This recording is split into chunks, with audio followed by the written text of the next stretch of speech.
দীর্ঘ 7 বছর পর রাজধানীর ইঞ্জিনিয়ার্স ইনস্টিটিউশন চত্বরে বাংলাদেশ জাতীয়তাবাদী দল বিএনপির ষষ্ঠ জাতীয় কাউন্সিল।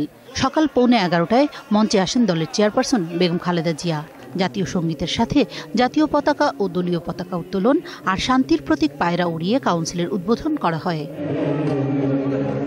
উদ্বোধনী আয়োজনে বিএনপির নেতাকর্মীরা ছাড়াও আমন্ত্রিত অতিথি হিসেবে উপস্থিত ছিলেন বিভিন্ন দেশের রাজনৈতিক দলের নেতারা, ছিলেন বিশিষ্টজনেরাও। সভাপতির বক্তব্যে খালেদা জিয়া বলেন, দেশের রাজনীতিতে যে অস্থিরতা চলছে তার সমাধান হওয়া উচিত। প্রতিহিংসার রাজনীতি বাদ দিয়ে সমঝোতার রাজনীতির আহ্বান জানান তিনি।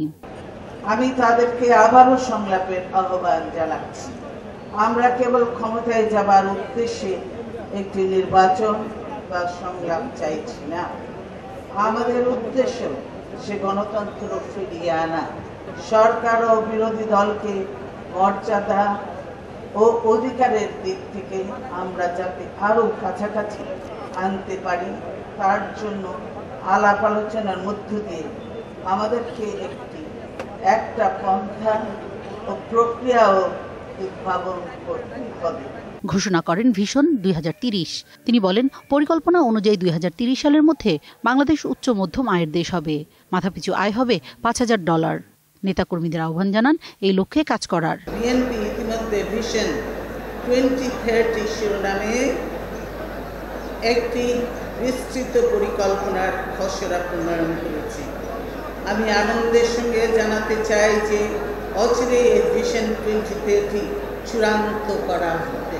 3টি গোট বা শুরু অর্থাৎ 3G এর সমন্বয় ঘটাতে চাই আমরা।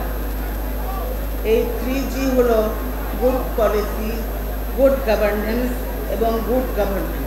প্রধানমন্ত্রীর একক নির্বাহী ক্ষমতা সংসদীয় সরকারের আবরণে স্বৈরাচারী একনায়কতান্ত্রিক শাসনের জন্ম দিয়েছে উল্লেখ করে খালেদা জিয়া বলেন, নির্বাহী ক্ষমতায় পরিবর্তন আনা উচিত।